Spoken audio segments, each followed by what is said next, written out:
পিতামাতার কতটা মর্যাদা রয়েছে। আল্লাহ রাসূল সাল্লাল্লাহু আলাইহি ওয়াসাল্লাম কতটা মর্যাদা দিয়েছেন। তোমার মা বাপ যদি বলে তুমি বাড়ি থেকে বেরিয়ে যাও, তবে ওইভাবেই চলে যাও, দ্বিতীয়বার বলতে পাবে না কেন যাব, এই শব্দটা ব্যবহার করা যাবে না, এতটা গুরুত্ব আছে। পিতামাতার সামনে নরম ভাবে কথা বলতে হবে। তুমি যে পর্যায়ে লোক হও না কেন, জোরে উঁচু কণ্ঠে চোখ রাঙে কথা বলা যাবে না। আজকে বর্তমান সমাজের মানুষ, আমরা পিতামাতাকে কিভাবে কথা বলি, অকথ্য ভাষায় অনেক ছেলে মেয়ে আছে পিতামাতাকে কথা বলে, ঝাঁকিয়ে কথা বলে, জোরে কথা বলে।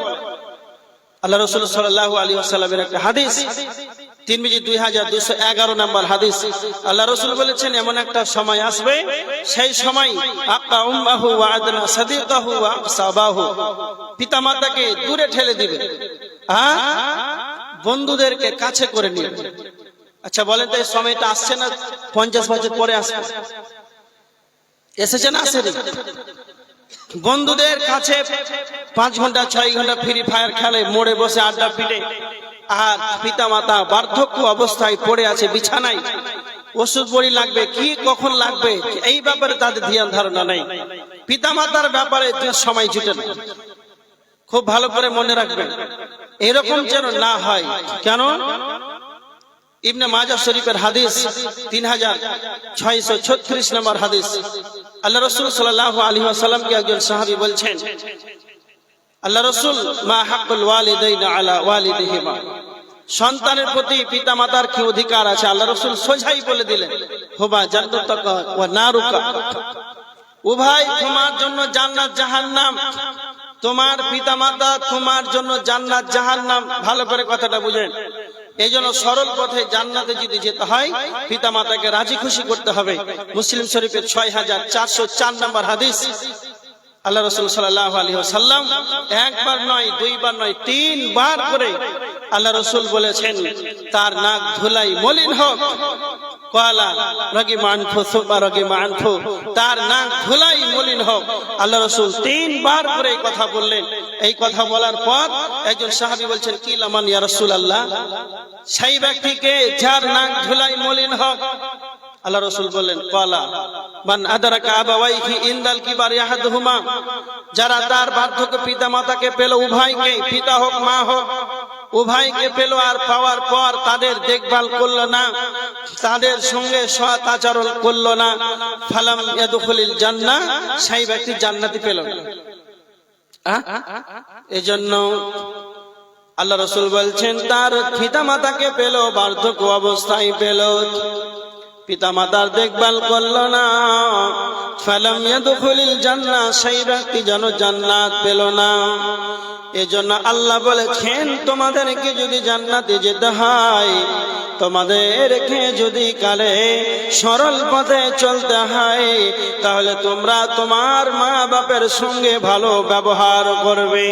নাম্বার 3 আল্লাহ বলেছেন, ওয়ালা তাকতুলু আওলাদাকুম মিন ইমলাক, দারিদ্রতার ভয়ে, খাবারের ভয়ে তুমি তোমার সন্তানদেরকে হত্যা করবে না। নাহনু নারযুকুকুম ওয়া ইয়াহুম, যেমন আমি তোমাদেরকে খেতে দিই তাদেরকেও দেব।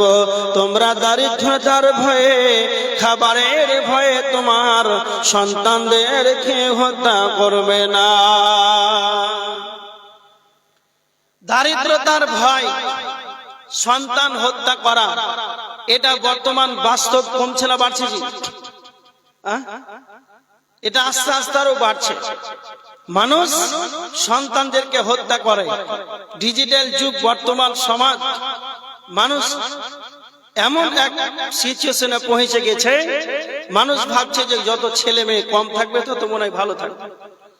এখন এমন একটা যুগ, বর্তমান পরিস্থিতি পার হচ্ছে, এই প্রেক্ষাপটে অহংকার করে বলছে, জানেন, একই সঙ্গে বাসে আছি, ট্রেনে আছি, সফরে আছি, ওকে জিজ্ঞাসা করতে হয় না, বাপ তোমার কয়টা ছেলে কয়টা মেয়ে, ও অহংকার করে বলছে আমার একটা ছেলে একটা মেয়ে, খুব ভালো লাগছে। এরকম বলেন, অহংকার বশত বলছে আমার একটা ছেলে একটা মেয়ে। আশ্চর্য কথা, ওকে এতটাই ভালো লাগছে বলতে।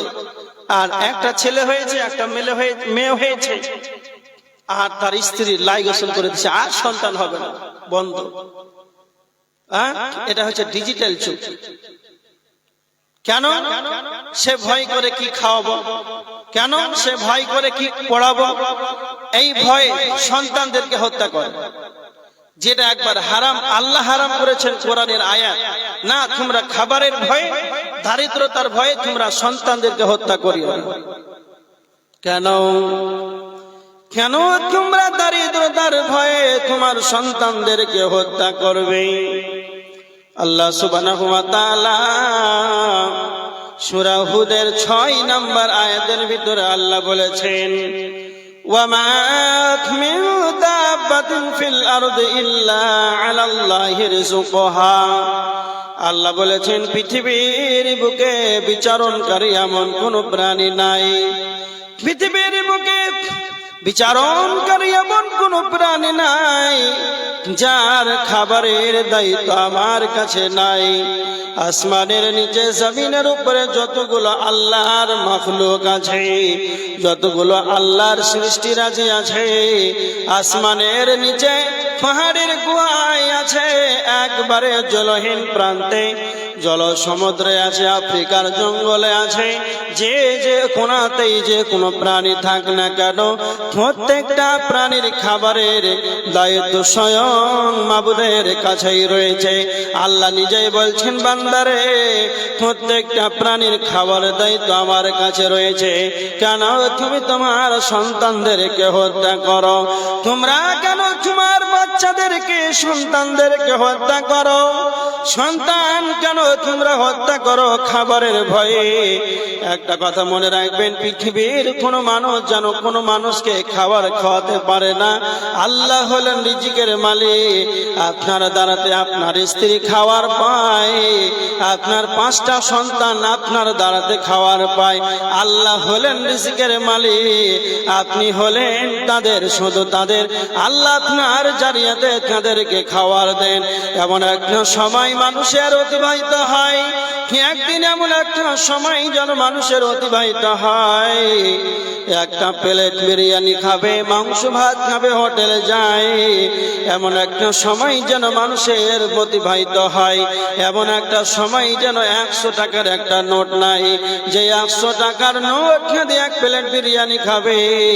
এমন একটা সময় যেন মানুষের সময় যেন অতিবাহিত হয়েছে। কেমন একটা সময় কিছুদিন যাবত খেতেই না যেতে আপনি বিয়ে করলেন, আল্লাহ আপনার দ্বারাতে আপনার স্ত্রীকে যেন রিজিক দেয়।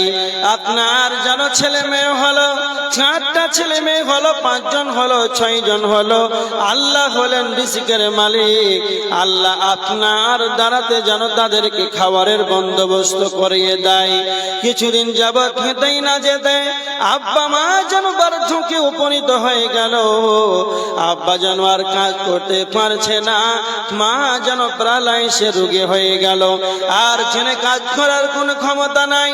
সেই দিন থেকে আপনি বলছেন, আব্বা মা তোমাদেরকে আর খেটে কাজ করে খেতে হবে না, তোমরা আমার দিকে খাবার খাবে। আমি এতগুলো কথা কেন বললাম? কেমন একটা তোমার সময় যেন অতিবাহিত হয়েছিল, সেই সময় তোমার 100 টাকার নোট জুটলো না, 1 প্লেট বিরিয়ানি খাবো, হোটেল থেকে মানুষ ঘুরে চলে গেল। আর এমন একটা সময় যেন তোমার আসে, তোমার দ্বারা তোমার রিজিক তোমার স্ত্রী পেল, তোমার দ্বারা তোমার সন্তানেরা পেল, তোমার আব্বা মা পেল। এজন্য আমার আল্লাহ বলছেন, বান্দারে সূরা জারিয়াতের 58 নম্বর আয়াতের ভিতরে আল্লাহ বলেছেন, ইন্নাল্লাহা হুয়ার রাজ্জাক, নিশ্চয় আমি হলাম রিজিকের মালিক। আল্লাহ হলেন রিজিকের মালিক। পৃথিবীর কেউ রিজিকের মালিক নয়। পৃথিবীর কোনো মানুষ যেন কেউ কাউকে রিজিক খাওয়াতে পারবে না, কারো মাধ্যম দ্বারা আল্লাহ রিজিকের বন্দোবস্ত করিয়ে দেয়। এজন্য আল্লাহ বলছেন, বান্দারে তোমরা খাবারের ভয়ে সন্তানকে হত্যা করবে না।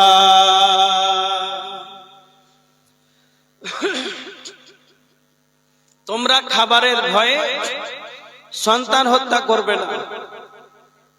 বর্তমান সমাজে যারা দুইটা ছেলে নিয়েছেন আর শরীর ভালো আছে, মেয়েটা সুস্থ আছে, আপনার স্ত্রীর গর্ভধারণের ক্ষমতা আছে। অনেক মানুষ এরকম আছে, স্ত্রী সুস্থ অসুস্থ নয়, বাচ্চা প্রসব করাতে পারবে, গর্ভধারণের ক্ষমতা আছে। এই ভয়ে কি খাওয়াবো কি পড়াবো, যারা এই ভয়ে লাইগেশন করেছেন খুব ভালো করে মনে রাখেন, হিসাব কিন্তু একদিন আপনাকে দিতে হবে।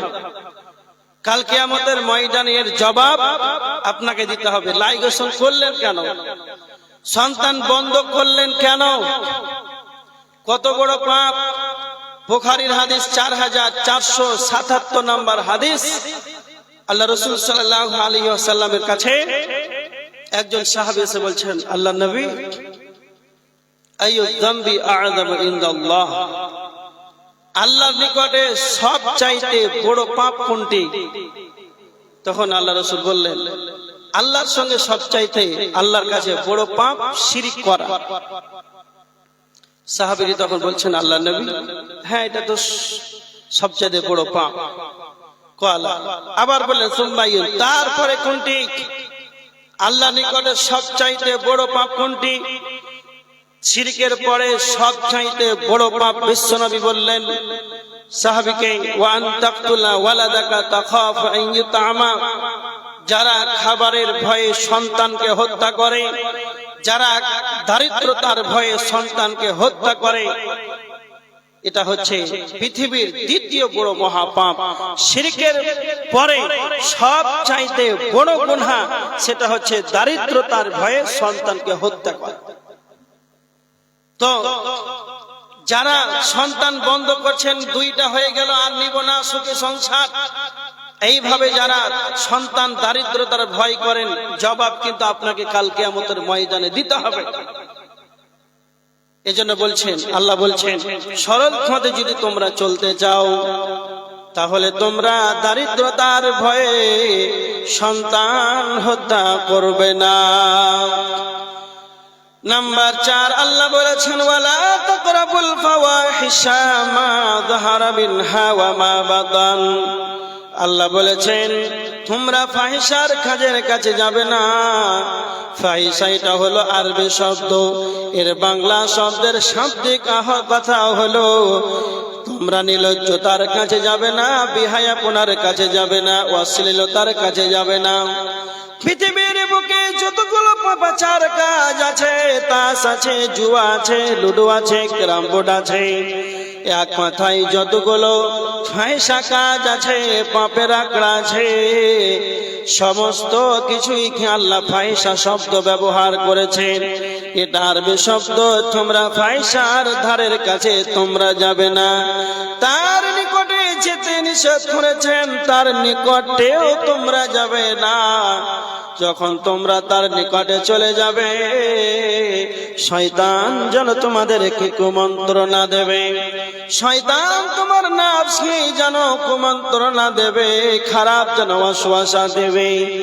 এই কারণে তোমরা সেখানে তার ধারের কাছে যাবে না। তুমি তোমার নফসকে কন্ট্রোলে রাখবে।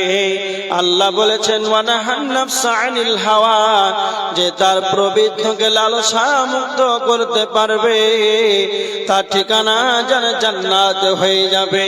এজন্য আল্লাহ বলেছেন, তোমরা ফাহিশার কাজের ধারের কাছে তোমরা যাবে না। সেটা গোপনে হোক, প্রকাশ্য হোক কিংবা অপ্রকাশ্য হোক, পাপের ধারের কাছে যাওয়া যাবে না।